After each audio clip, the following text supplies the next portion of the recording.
जय जगन्नाथ। आज आम दक्षिण भारतर सबुठ अधिक लोकप्रिय स्थान केरल विषय कथा हाँ। केरल पॉपुलेशन हूँ 3.5 करोड़ आउ इंडिया सबुठ हाईएस्ट पॉपुलेशन हूँ केरल।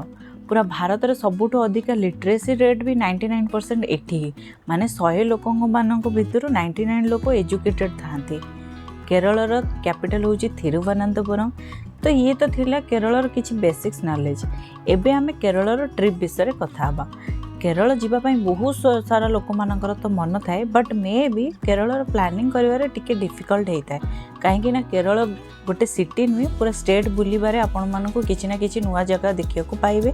तो केरल डेट वाइज केमती प्लान करेंगे, केते दिन रो ट्रिप रखिए, कोठी स्टे करेंगे, फूडिंग रो ट्रांसपोर्टिंग रो सब इनफॉरमेशन जनईदेवी। मैप वाइज आप को जगह विजिट करें ये वीडियो थ्रू रे आपको जनईबी। तो चलतु डेरी न करिके एबे स्टार्ट करिबा हम केरल ट्रिप। केरल ट्रिप पई 1 मंथ रो प्लान भी कम हेबो, बट जिते डे आमे अधिका नबा सेते बजेट भी हमर अधिका आसी जिवो। तो सेति पई आमे कम बजेट रे केमती total all over Kerala explore करि परिबा सेटा आमे जानिबा। तो मु आपन को 10 डेज रो गोटे प्लानिंग बतेबी ट्रिप रो। तो प्रथमे आमे जानिबा केरल को जगह एक्सप्लोर करेंगे। फर्स्ट आमे कोची जीवा, कोची रु जिबे मन्नार, मन्नार रु जिबे थेकड़ी, थेकड़ी रु जिबे एलएपी, एलएपी रु आपण कोची चाहिए रिटर्न करिकी आपनकर सिटी को जाई परिबे, नहीं तो आपण कोची रु थिरुवनंतपुरम भी जाई परिबे। तो डे 1 रे आपन को कोची पहुँचबार अछि। कोची पहुँचबा पई आपन को पाखरे 3टा ऑप्शन अछि। आपन बाय फ्लाइट आस परिबे, बाय ट्रेन आस परिबे, या फिर आपन बाय बस भी आसी परिबे। बाय फ्लाइट जदि आपन प्लान करूछंतु तो निज सिटी रु डायरेक्ट कोची इंटरनेशनल एयरपोर्ट पर्यंत आसी परिबे। और जदि ट्रेन रे आसिया को प्लान करूछंती तो एर्नाकुलम जंक्शन पर्यंत आसी परिबे। जदि आपनकर निज सिटी रु डायरेक्ट ट्रेन नाही एर्नाकुलम जंक्शन पर्यंत तो आप ब्रेक करी पहुँची पारे। बाय बस हेले आप कोची बेंगालुरु, हैदराबाद, कन्याकुमारी, थिरुवनंतपुरम ये सबू जगार डायरेक्ट बस मिल जाव। गवर्नमेंट प्राइवेट दुईटाक आपको अवेलेबल अच्छी मिल जाव बस। तो कोची पहुँचला आपको से दिन स्टे करिया को पड़िबो। इठी बहुत सारा होटल अवेलेबल अच्छी। तो कोची रो लोकल प्लेसेस किछि भी विजिट करि परिबे, बीच भी जाई परिबे, भस्को दा गामा टॉम भी जाई परिबे, और सेठी अलग लोकल सीन भी विजिट करि परिबे। सेटा आपण ऑटो टैक्सी बुक करके सब जगह विजिट करि परिबे। तो एबे हमें जानिबा कोची रे स्टे कोठी करिवे। कोची रे स्टे करिया पई आपन मानको बहुत सारा होटल मिली जिवो। एर्नाकुलम जंक्शन पाखे भी बहुत सारा होटल भी आपको मिल जाव। मेन मार्केट ऊपर भी मिल जाव। आपड़ जोटी चाहिए आप निज बजेट अकॉर्डिंग आप होटल बुक करके रही पारे। हाँ, बीचेस पाखे भी आप होटल मिल जाव, रिसोर्ट भी मिल जाव, तार टे कॉस्ट अधिका पड़ेगा। तो ये तो गला डे 1 रो कथा। तो डे 2 रे आमरे मन्नार पई प्लान करवा। कोची रो मन्नार रो डिस्टेंस होची 130 किलोमीटर। सेति पई आपन को 4 घंटा तो लागी जिवो। सो आपन जदि चाहिए बाय बस रे या फिर कार भी हायर कर पारे। कार हायर कर पारे माने कार रेंट रे नहीं पारे, कमर्शियल कार जोटा कि आपन को 8-10 दिन पई आपन बुक करके निजे रखी पारे। देन आपन कोची जेतले रिटर्न करिवे ना तांको कार वापसी आपन देई पारे।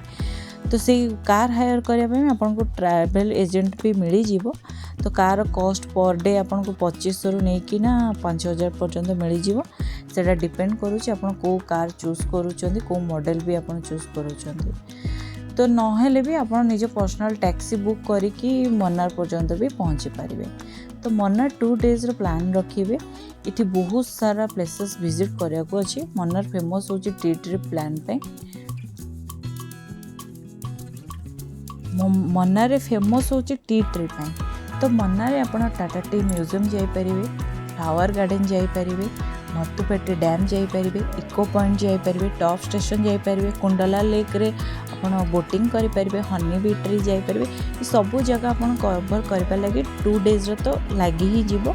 तो डे 2 और 3 रही के सब विजिट करिया को पड़िबो। सेति पई आपन को मन्नार स्टे भी करिया पड़िबो। तो स्टे करिया पई आपन होटल मिली जिवो, तार कॉस्ट आसे 1500 रु 2000।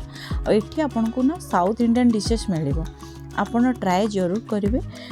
एठी ना बहुत टेस्टी बनी थाए साउथ इंडियन डिशेस आ भेज नॉन भेज सब अवेलेबल। तो फूडिंग रो कोची रे कोनोसी प्रॉब्लम हेबनी। आ हाँ आगो को बढ़िबा पूर्व मु आपनको कहबी कि टिके लैंग्वेज प्रॉब्लम हुए। केरल रे लोकल लैंग्वेज होची मलयालम। तो हिंदी इंग्लिश नॉर्मली तो से माने बुझी पारंती बट हिंदी इंग्लिश को छाड़ी के अदर लैंग्वेज पे प्रॉब्लम हेता है।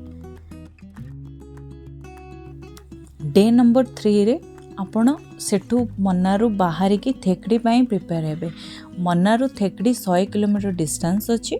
तो आपन को 2.5 घंटा रो 3 घंटा तो लगी जीव पहुँचवा पाई। तो एबे हमें जानिबा थेकड़ी रे को जगह आपण विजिट करि परिबे। Thekkady famous for Periyar wildlife sanctuary. तो सेठी आपण ना एलिफेंट राइडिंग करि परिबे, बोम्बो राफ्टिंग करि परिबे, बोट राइडिंग करि परिबे आ पेरियार नेशनल पार्क भी सेठी जाई परिबे। आ हाँ थेकड़ी रे इवनिंग रे आपण कलारी आ कथकली शो जमा मिस करिवेनी, सेटा डेफिनेटली देखिबे बहुत भल लागे। आ तार कॉस्ट ना पर हेड 200 रु 300 टंका भितर पड़े। तो थेकड़ी रे बहुत सारा नेचर लोकल साइट भी विजिट करि परिबे। तो सेति पई आपन को सेठी भी आपन 2 डेज रो प्लान करबा को पड़िबो। तो से थेकड़ी रे भी आपन होटल बुक करके रही पारिबे। It means day 4 and day 5 रो प्लान रखिया को पड़ी। डे नंबर 5 रे सेकेंड हाफ रे बाहरी जिबे बाय बस या कमर्शियल कार रे एलएपी पाए।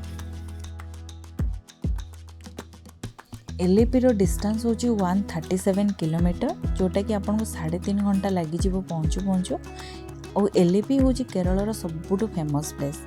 एठी आपन ना हाउस बोट मिलिबो, जमती कि काश्मीर रे अच्छी ना हाउस बोट। तो एठी भी आपन हाउस बोट देखिया को पाइबे। हाउस बोट क्रूज भी जाई परिबे। जमती कि हाउस बोट क्रूज माने कोन आपन को या भितरे ना रहिबा खाइबा बाथरूम सब फैसिलिटी पाइबे। आ ए हाउस बोट आपन बैक वाटर ही चालू थाए। यार कॉस्ट आसीबो 4000 5000 से भी 4-5 घंटा पाई। आ आपन चाहिए ना तो नाइट स्टे भी करि परिबे, तार कॉस्ट के अधिका पड़िबो। तो डे नंबर 6 आउ 7 रे आपन को एलएपी रे स्पेंड करिया को पड़िबो। तो आउ किछि भी लोकल साइट विजिट करि परिबे एलएपी रे, जेमति कि किछि बीचेस वगैरह भी एक्सप्लोर करि परिबे। तो डे नंबर 7 रे इवनिंग टाइम रे आपन को रिटर्न करि परिबे कोची। जदि आपन ट्रिप सेटू खत्म करके ना आपन चाहिबे निजो सिटी को जीवा पे तो जाई परिबे।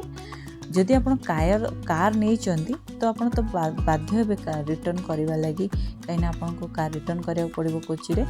और जदि आपन कार हायर करि ना बाय बस या टैक्सी रे सब जगह विजिट करि चंदी तो बेटर आपन तिरुवनंतपुरम जानतो। एलएपी रो तिरुवनंतपुरम डिस्टेंस होची 150 किलोमीटर।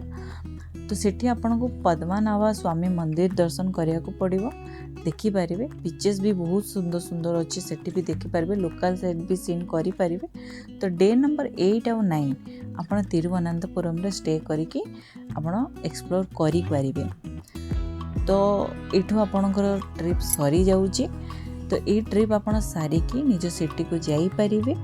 डायरेक्ट तिरुवनंतपुरम स्टेशन रु जाई पारिबे निज सिटी पर्यंत। और जदि आपन बाय फ्लाइट प्लान करिवे तो तिरुवनंतपुरम इंटरनेशनल एयरपोर्ट भी आपन बुक करके जाई पारिबे। तो एबे हमें जानिबा बजेट विषय रे।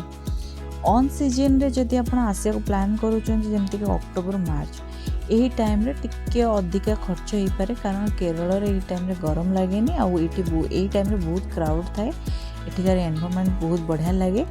तो ये सीजन रे टिके अधिका खर्च आसबो। जदि ऑफ सीजन रे आसुचन जेमति कि एप्रिल सेप्टेम्बर, एठी आपन को बजेट टिके कम पड़िबो। एठी एतिकी क्राउड भी पाइबनी। तो ये टाइम रे ना होटल रहिबार फूडिंग ट्रांसपोर्टिंग सबुर बजेट कमी जिवो। ओवरऑल ये टाइम रे आपन को टिके कम खर्च आसीबो। तो लास्ट आमे जानिबा टोटल बजेट विषय रे। केरल पई जदि हम प्लान करूचंदी ना कपल आसंती या फिर ग्रुप रे आसंतु, एटा ठीक हेबो। कहीं ना ये ट्रांसपोर्टिंग एक्टिविटीज जहाँ भी सीटी करेंगे ना तो ताहार बजेट अकॉर्डिंग सिंगल पर्सन टू टिके कम आसीबो। लाइक आपन ट्रिप रे जदि 50,000 खर्च होची ना तो आपन पर पर्सन 25,000 आसीजिवो। सो बेटर हम आपन ग्रुप रे आसंतु या फिर कपल आसंतु। तो इथि हमर ट्रिप सरी जाउची। तो आशा करूची आपन जदि केरल ट्रिप पई प्लान करूचंती आपन को ए वीडियो हेल्प करिवो। तो रहुची, धन्यवाद।